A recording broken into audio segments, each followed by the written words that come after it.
Hello दोस्तों, मैं प्रीतम एक बार फिर से आपके अपने यूट्यूब चैनल प्रीतम जीएस में आपका स्वागत है।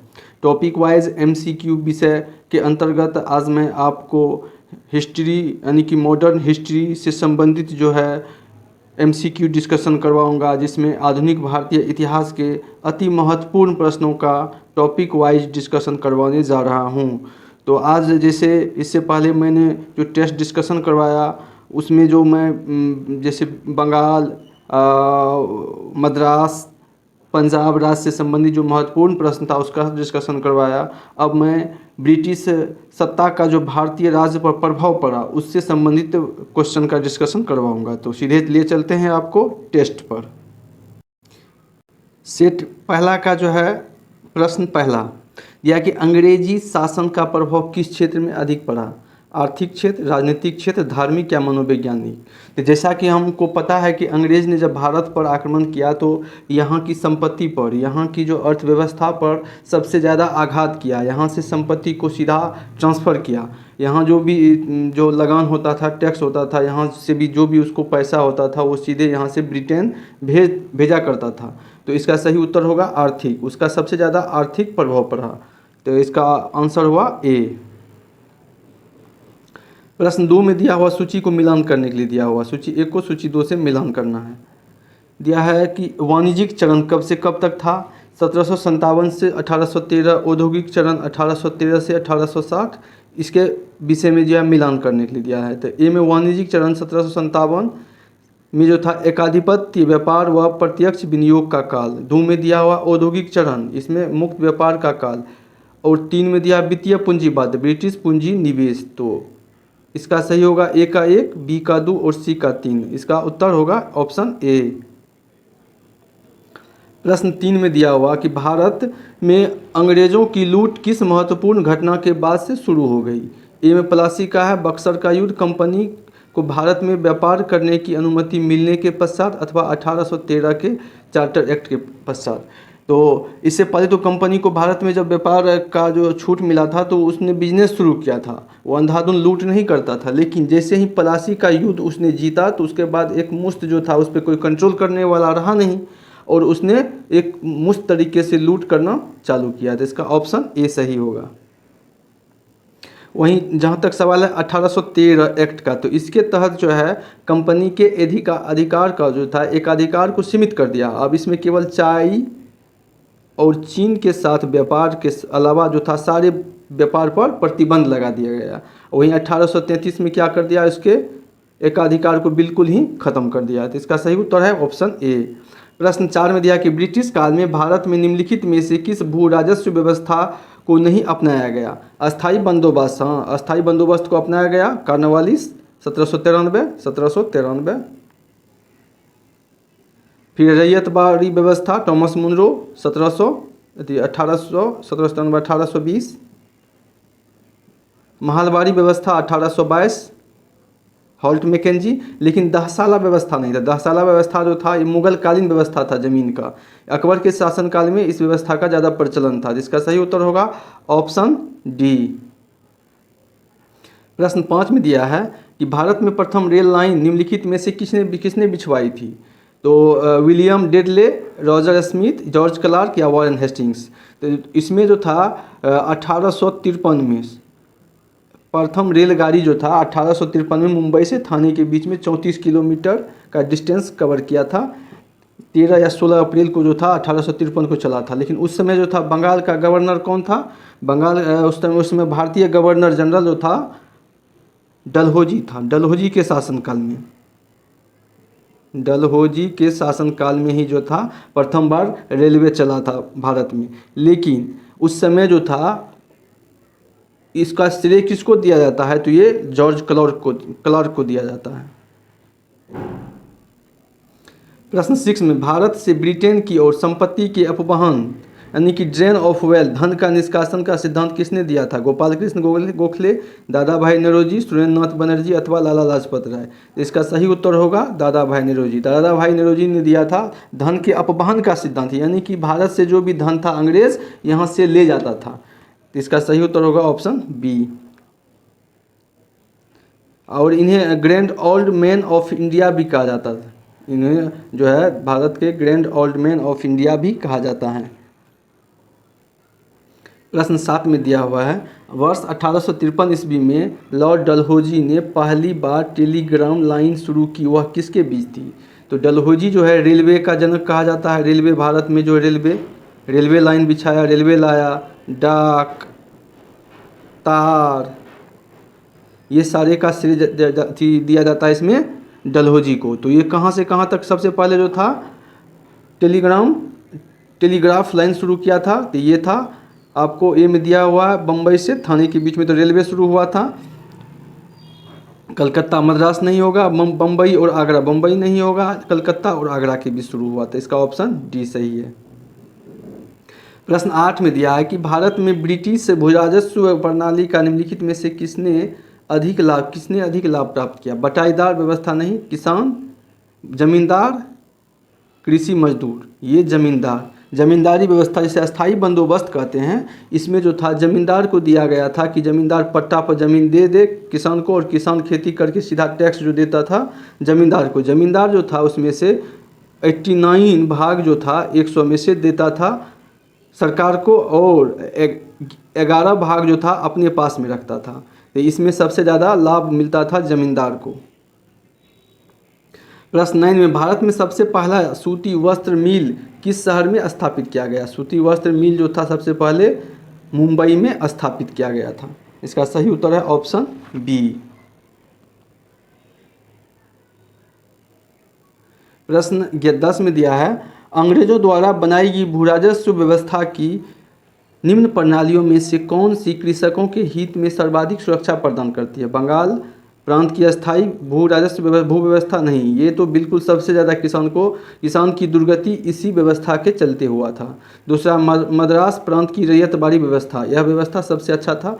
क्यों? क्योंकि यह रैयत जो था सीधा टैक्स देता था सरकार को, इसमें बिचौलिया नहीं था। जैसे किसान उपजाया, उसका टैक्स डायरेक्ट जो था अंग्रेज़ को मिलता था, सरकार को मिलता था।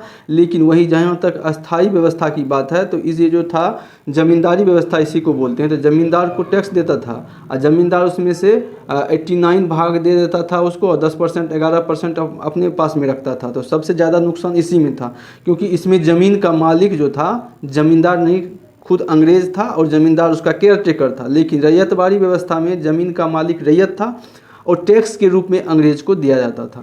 इसका सही उत्तर होगा ऑप्शन बी। और ये जो था अस्थाई बंदोबस्त 19% भूभाग पर, रैयतबाड़ी 51 और महलबाड़ी 30% पर। ये जो था अस्थाई बंदोबस्त था उत्तरी जो तमिलनाडु, उड़ीसा, बंगाल के क्षेत्र में, बिहार के क्षेत्र में, बनारस के क्षेत्र में लागू किया गया था। और रैयतबाड़ी व्यवस्था का जहाँ तक सवाल है, ये तमिलनाडु, महाराष्ट्र क्षेत्र में लागू किया गया था। और महलबाड़ी व्यवस्था जो था पंजाब, राजस्थान, मध्य भारत सब में महलबाड़ी व्यवस्था लागू किया गया था। इसका सही उत्तर होगा रैयतबाड़ी व्यवस्था सबसे ज़्यादा किसान को सुरक्षा प्रदान किया। प्रश्न 11 में किसके द्वारा बंगाल और बिहार का अस्थाई बंदोबस्त यानी कि इस्तेमारी बंदोबस्त शुरू किया गया था? रॉबर्ट क्लाइव नहीं, वॉरेन हेस्टिंग्स नहीं, बेलेजली नहीं, ये लॉर्ड कॉर्नवालिस के द्वारा 1793 में। कितने प्रतिशत भूभाग पर? 19% भूभाग पर अस्थाई बंदोबस्त लागू किया गया था। Option D. प्रश्न 12 में दिया है कि ब्रिटिश सरकार ने भारत में अस्थाई बंदोबस्त कब लागू किया था? 1753 1793 में लागू किया गया था। कितना प्रतिशत पर? 19% पर। सही उत्तर होगा ऑप्शन बी। रैयतबाड़ी व्यवस्था कब लागू किया गया था? 1816 नहीं, 1818 नहीं, 1820 में लागू किया गया था। कितने प्रतिशत भूमि पर? तो 51% भूमि पर। कहाँ? तो मद्रास में। इसका कौन था? Thomas Munro.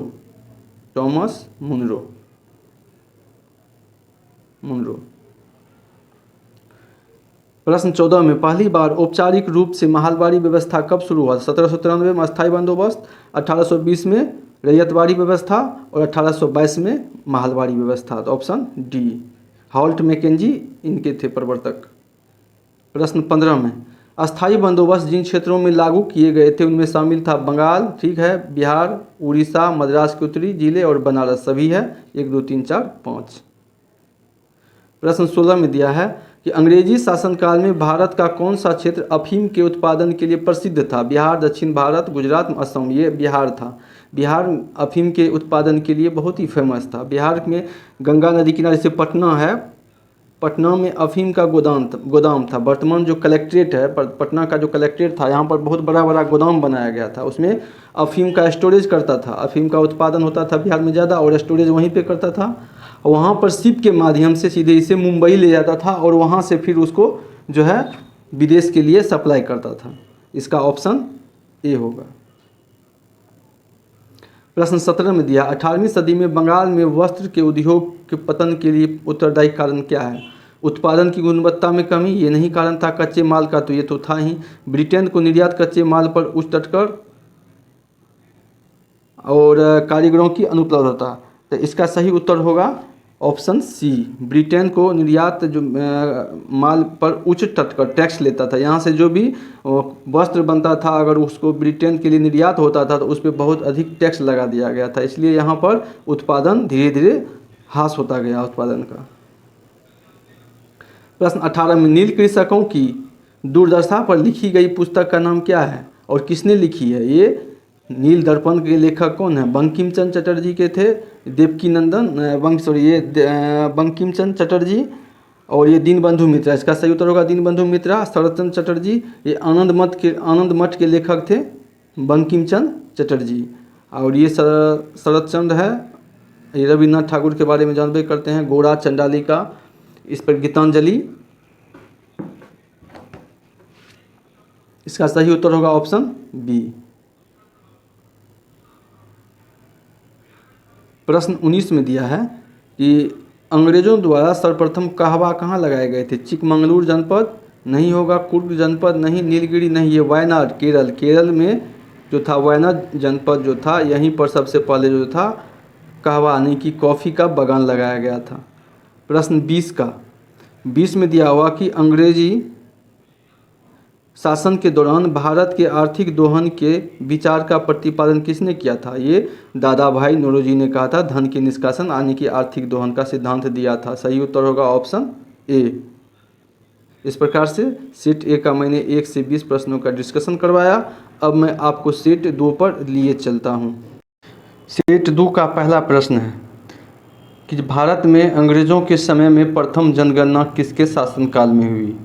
तो 1800 प्रथम जनगणना जो था 1872 में, जो कि ये जो जनगणना था पूरे भारत में जनगणना नहीं था, सीमित तौर पर, मतलब जो था क्षेत्रों में, सीमित क्षेत्रों में यह जनगणना शुरू किया गया था।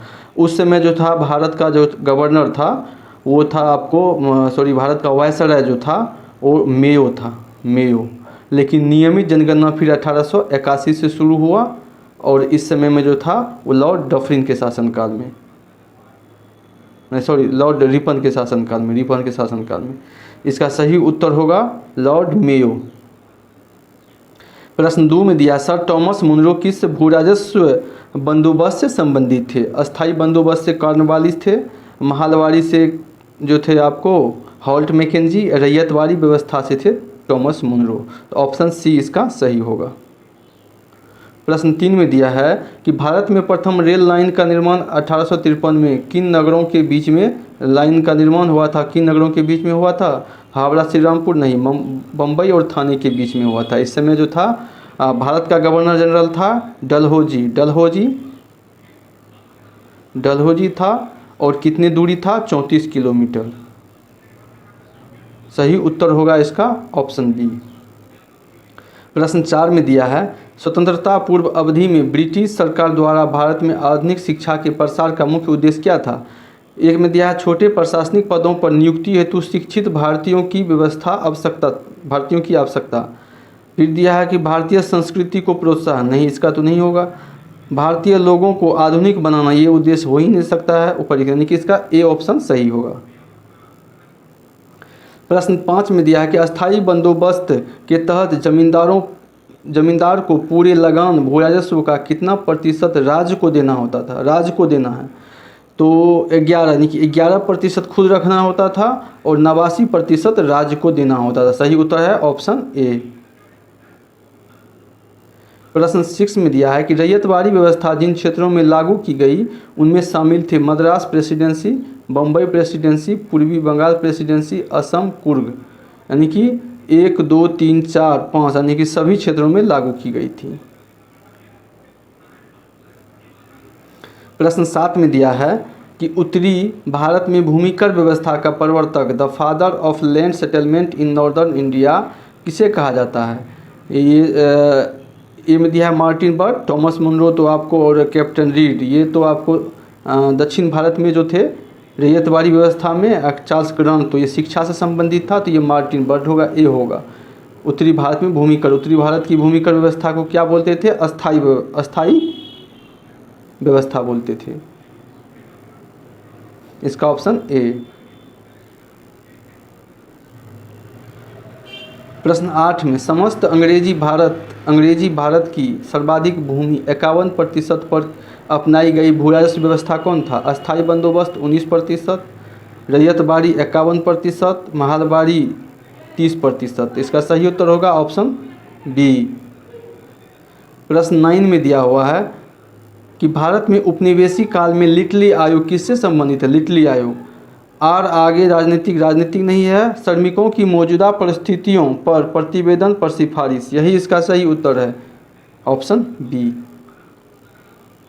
प्रश्न 10 में दिया है कि भारत में भारतीयों द्वारा 1881 में स्थापित हुआ तथा उनके प्रबंध में चलने वाला सीमित देयता का प्रथम बैंक कौन था? हिंदुस्तान कॉमर्शियल नहीं, इसका था अवध कॉमर्शियल बैंक, जो था 1881 में स्थापना इसका किया गया। तो इसका सही उत्तर होगा ऑप्शन बी। प्रश्न 11 में दिया है अंग्रेजों द्वारा रैयतवाड़ी बंदोबस्त लागू किया गया कहाँ पर? रैयतवाड़ी बंगाल में कौन था? अस्थाई बंदोबस्त, ये मद्रास में रैयतवाड़ी था, और ये बम्बई प्रेसिडेंसी में भी था। तो सही उत्तर होगा बम्बई, मद्रास प्रेसिडेंसी एवं बम्बई प्रेसिडेंसी, सही उत्तर होगा ऑप्शन डी। प्रश्न 12 में दिया हुआ है कि भारत में उपनिवेशी शासनकाल के संदर्भ में 1883 में पारित इल्बर्ट बिल का संबंध किससे था? जहाँ तक अदालतों की दंडिक अधिकारिता का संबंध था, भारतीय तथा यूरोपीय लोगों को बराबरी पर रोकना, ये ठीक है। देसी प्रेस की स्वतंत्रता पर कड़ा अंकुश लगाना, क्योंकि उसे उपनिवेशी शासकों का विरोधी समझा जाता था। प्रशासनिक सेवा नहीं होगा, आर्म्स नहीं होगा, यही होगा अदालत वाला, यानी कि जो है सबके लिए जो था जज जो है सुन सकता है। तो इसका ऑप्शन ए होगा। उस समय शासक कौन था? रिपन। इसी आदेश के खिलाफ जो है श्वेत विद्रोह अंग्रेजों द्वारा किया गया था। प्रश्न 13 में दिया हुआ मिलान करने के लिए दिया हुआ है, सूची ए को सूची बी से मिलान करना है, सुमिलित करना है। ए में बड़े सामंतों को आवंटित भूमि, इसको जागीरदारी या बंदोबस्ती भू राजस्व का जो था जागीरदारी प्रणाली कहते थे। बी में मालगुजारी के इजारेदारी अथवा तहसीलदारों को आवंटित भूमि, ये महलवाड़ी था। 80 में उप किराएदार पर देने, गिरवी रखने, हस्तांतरण करने, उपहार देने व बिक्री के अधिकार सहित प्रत्येक पर था जमींदारी व्यवस्था था। इसको मिलान करना है तो इसका ए का 1 होगा, ए का 1, ए में है बड़े सामंतों को आवंटित भूमि जागीरदारी। बी में मालगुजारी के इजारेदारी, बी का होगा आपको, बी का ये जमींदारी व्यवस्था होगा, बी का 4, यानी कि ए का 1 और बी का 4 किसमें है? ए का 1 बी का 4, ऑप्शन बी सही होगा, ऑप्शन बी। प्रश्न 14 में दिया हुआ है कि ब्रिटिश शासन के दौरान भारत में उद्योगों का कोई स्वतंत्र विकास नहीं हुआ, कारण क्या था? भारी उद्योगों का अभाव था, ठीक है। विदेशी पूंजी की कमी, यह भी एक बात था, और प्राकृतिक संसाधनों की कमी, ये नहीं, धनिक वर्ग, ये नहीं, ये दोनों हो सकता है। तो इसमें मुख्य होगा उद्योगों, भारी उद्योगों की कमी, ऑप्शन ए। प्रश्न 15 में दिया है यद्यपि भारत के व्यापार पर 1813 के चार्टर एक्ट द्वारा कंपनी के एकाधिकार को समाप्त कर दिया गया, परंतु फिर भी किस वस्तु का व्यापार केवल कंपनी के लिए सुरक्षित था? कागज़ का नहीं, ये जूट का नहीं, ये चाय का व्यापार सुरक्षित था किस, और एक चीन के साथ, यानी कि चीन के साथ जो भी व्यापार होगा उसके लिए सुरक्षित था, और चाय के साथ, इसका ऑप्शन सी। प्रश्न 16 में है कि ब्रिटिश ईस्ट इंडिया कंपनी का व्यापारिक अधिकार अंतिम रूप से किस एक्ट के द्वारा समाप्त किया गया? 1833। 1813 में हाफ और 33 में साफ। प्रश्न 17 में अस्थायी बंदोबस्त 1793 के अंतर्गत जमींदारों से अपेक्षा की गई थी कि वे खेतिहरों को पट्टा जारी करेंगे। अनेक जमींदारों ने पट्टा जारी नहीं किया, इसका क्या कारण था? जमींदारों के ऊपर किसानों का विश्वास, ये नहीं। जमींदारों के ऊपर कोई सरकारी नियंत्रण नहीं था, यह ब्रिटिश सरकार की जिम्मेदारी थी, ये भी नहीं। खेतिहरों की दिलचस्पी नहीं, ये नहीं। इसका ऑप्शन बी सही है। वो मनमाना करता था, उनके ऊपर कोई सरकार का नियंत्रण नहीं था। प्रश्न 18 में है ब्रिटिश भू-राजस्व व्यवस्था के संदर्भ में इन कथनों पर विचार कीजिए। एक में अस्थायी बंदोबस्त के तहत सरकार ने जमींदारों से हमेशा के लिए लगान निश्चित किया, इसी कारण इसे अस्थायी बंदोबस्त कहा गया। अब इसका ये सही है। अब फिर दिया हुआ 2 में रैयतवाड़ी व्यवस्था के तहत सरकार ने रैयतों से लगान निश्चित किया, ठीक है, ये भी सही है। और महालवाड़ी व्यवस्था के तहत प्रत्येक खेत के आधार पर भू-राजस्व निर्धारित किया गया, बल्कि प्रत्येक महाल जागीर का एक भाग के अनुसार निश्चित किया गया था, ये सही है। यानी कि इसका 1, 2, 3 तीनों सही है। प्रश्न 19 में सुमेलित करना है अस्थायी बंदोबस्त कार्नवालिस के शासनकाल में अस्थायी बंदोबस्त, एक का 1।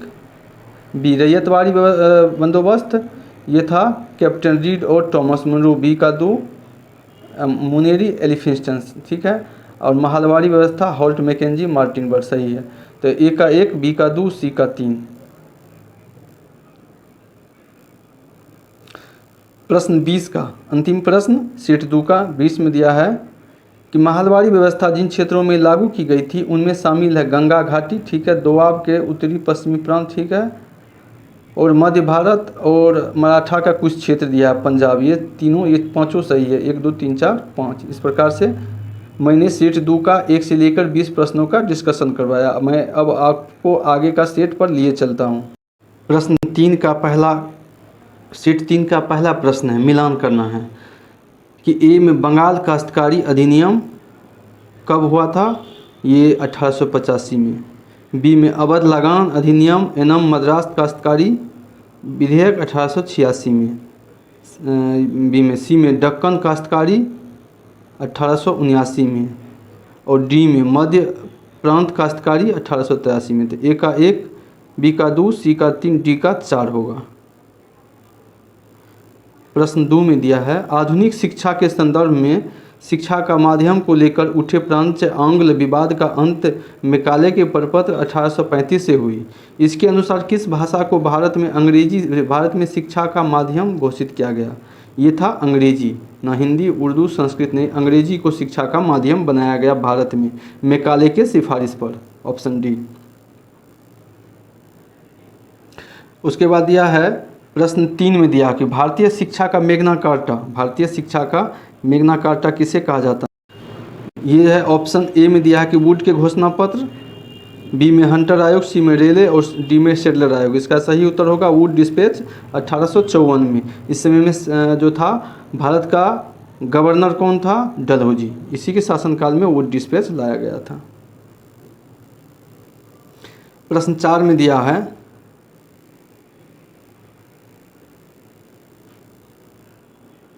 कि किसने 1911 में प्राथमिक शिक्षा को निःशुल्क एवं अनिवार्य बनवाने वाले विधेयक इंपीरियल लेजिस्लेटिव काउंसिल में प्रस्तुत किया, जिसे प्राथमिक शिक्षा का मैग्ना कार्टा कहा जाता था? ये प्रस्तुत किया था गोपाल कृष्ण गोखले, जी के गोखले ने। ऑप्शन ए सही है। प्रश्न 5 में शिक्षा से संबंधित आयोग की पहचान करें। हटंग आयोग 1929, लिंडसे आयोग 1929, संयुक्त समिति 1934, सार्जेंट आयोग 1944। ये सभी सही है, 1, 2, 3, 4 सही है। प्रश्न 6 में दिया है कि जो किस सिद्धांत का यह अर्थ था कि शिक्षा समाज के उच्च वर्गों को दिया जाए, इस वर्ग से छन छन कर शिक्षा का प्रभाव जनसाधारण तक पहुंच जाएगा। ये अधोमुखी निस्यंदन का सिद्धांत, या ऊर्ध्वमुखी नियंत्रण का सिद्धांत, अधोमुखी शुद्धिकरण या ऊर्ध्वमुखी शुद्धिकरण। तो इसका सही उत्तर है अधोमुखी नियंत्रण का सिद्धांत, यानी कि उच्च वर्गों के लोगों को शिक्षा दीजिए, वो जो है धीरे धीरे जो है नीचे तक शिक्षा का प्रसार करेगा। यही सिद्धांत को लागू किया गया था, लेकिन ये बिल्कुल ही गलत साबित हुआ। प्रश्न 7 में दिया कि भारत में आधुनिक शिक्षा का जन्मदाता किसे कहते हैं? चार्ल्स ग्रांट, मार्समैन, विलियम्स और जॉन मार्शल। सही उत्तर है चार्ल्स ग्रांट, ए।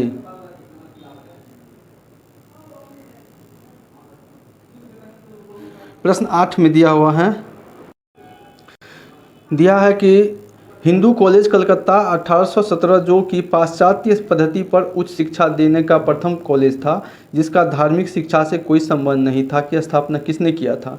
David Hare, Williams, Jones, Macaulay या जॉन्स मार्शल। इसका सही उत्तर है डेविड हेयर के द्वारा स्थापना किया गया था, उत्तर ए। प्रश्न 19 में दिया है कि भारतीय दस्तकारी उद्योग का पतन क्यों था? क्योंकि अंग्रेज़ों द्वारा भारतीय बुनकरों के तैयार माल को कम मूल्य पर लेना, ये सही कारण था। अंग्रेज़ों द्वारा कच्चे माल पर नियंत्रण, ये भी सही था। इंग्लैंड में आयात की जाने वाली भारतीय वस्तुओं पर भारी आयात कर, ये भी सही था। तो 1, 2, 3 तीनों सही था, ऑप्शन डी सही होगा। प्रश्न 10 में दिया हुआ है कि भारत में अनौद्योगीकरण, डी इंडस्ट्रियलाइजेशन या प्राक औद्योगिकरण, प्री इंडस्ट्रियलाइजेशन की अवधि क्या थी? इसका सही उत्तर होगा 1800 से 1850। 1800 से 1850 के बीच में हुआ था।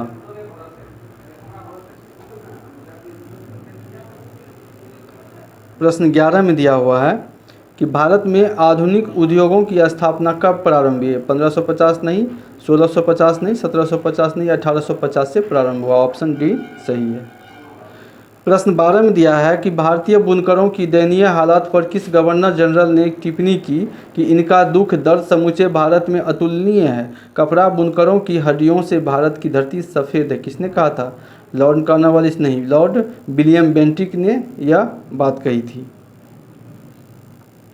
प्रश्न 13 में दिया है कि बैप्टिस्ट मिशनरियों की त्रिमूर्ति जोशुआ मार्समैन, विलियम केरी एवं विलियम वार्ड ने श्रीरामपुर में अपना कार्यक्षेत्र चुना, जिस कारण से उन्हें श्रीरामपुर त्रयी के नाम से जाना जाता है। ये कहाँ पर है? पश्चिम बंगाल में। श्रीरामपुर कहाँ पर है? पश्चिम बंगाल में। 14 का दिया हुआ है कि भारत में रेलवे के निर्माण के कारण क्या थे? ब्रिटिश उद्योगों में उत्पादित वस्तुओं की तेज़ी से खपत एवं ब्रिटिश उद्योगों के लिए भारत के विभिन्न भागों से कच्चे माल की आपूर्ति। सही है। विस्तृत भारतीय साम्राज्य को एक राजनीतिक प्रशासनिक सूत्र में आबद्ध करना, ये भी सही है। सी में दिया है आंतरिक विद्रोह व बाहरी आक्रमण के दौरान सेना को तेजी से आवागमन, ये भी सही है। यानी कि 1, 2, 3 सभी सही है, ऑप्शन डी सही होगा। प्रश्न 15 में दिया हुआ है कि किसने भारत में रेलवे की स्थापना को आधुनिक उद्योग का अग्रदूत की संज्ञा दी थी? किसने? ये लॉर्ड डलहौजी, कार्ल मार्क्स, दादा भाई नौरोजी या महात्मा गांधी। इसका सही उत्तर होगा कार्ल मार्क्स। प्रश्न 15 में दिया हुआ किसने भारत में रेलवे की स्थापना को आधुनिक उद्योग का अग्रदूत की संज्ञा दिया था? रेलवे की स्थापना को लॉर्ड डलहौजी, कार्ल मार्क्स, दादा भाई नौरोजी अथवा महात्मा गांधी। ये जो था इसका सही उत्तर होगा 15 का B, Karl Marx. Karl Marx ने भारत में जो था रेलवे की स्थापना को आधुनिक उद्योग का अग्रदूत की संज्ञा दिया था। प्रश्न 16 में दिया है कि पहली आधुनिक पर्सन मिल स्थापित हुई कहाँ पर हुई थी? रिसरा पश्चिम बंगाल, बम्बई, भरूच या सूरत। इसका सही उत्तर होगा रिसरा पश्चिम बंगाल। रिसरा पश्चिम बंगाल। फिर दिया है प्रश्न इसका 17 में दिया है कि पहले आधुनिक लौह इस्पात उद्योग की स्थापना कहाँ हुई थी? बिहार, बंगाल, तमिलनाडु। ये बिहार में भी कहाँ? तत्कालीन झारखंड में। सही उत्तर है ऑप्शन ए। प्रश्न 18 में दिया है बिखरे हुए स्वायत्त गांवों के कवच को इस्पात के रेलों से छेद दिया गया, जिससे उनके जीवन रक्त का हास हो गया। यह किसने कहा था? यह कहा था Karl Marx, Buchanan, William Jones या डलहौजी। इसका सही उत्तर है बुकानन ने कहा था, ऑप्शन बी। प्रश्न 19 में दिया हुआ है कि भारतीय राजाओं द्वारा कर लेना सूर्य द्वारा भूमि से पानी लेने के समान थी, जो कि पुनः वर्षा के रूप में भूमि पर उर्वरता देने के लिए वापस आता था। पर अंग्रेजों द्वारा लिया गया कर भारत में वर्षा न करके इंग्लैंड में ही वर्षा करवाता था। यह कथन किसका है? R C. Dutt, Karl Marx, Dadabhai Naoroji, इनमें से कोई नहीं। आर.सी. दत्त, आर.सी. दत्त यानी कि चित्तरंजन आर.सी. दत्त के द्वारा कहा गया था। प्रश्न 20 का है, सेट 3 का अंतिम प्रश्न है। हमारी पद्धति बहुत कुछ स्पंज की तरह काम करती है। यह गंगा के तटों से सभी अच्छी चीज़ों को सोख लेती है और टेम्स के तटों पर उन्हें निचोड़ कर गिरा देती है। यह उक्ति किसकी थी? ये थी जॉन्स सुलिवान की। ऑप्शन डी इसका सही उत्तर होगा। इस प्रकार से मैंने सेट 3 का 20 प्रश्नों का डिस्कशन करवा दिया। अब मैं आपको आगे की सीरीज में सेट 4 का मैं डिस्कशन करवाऊँगा। धन्यवाद।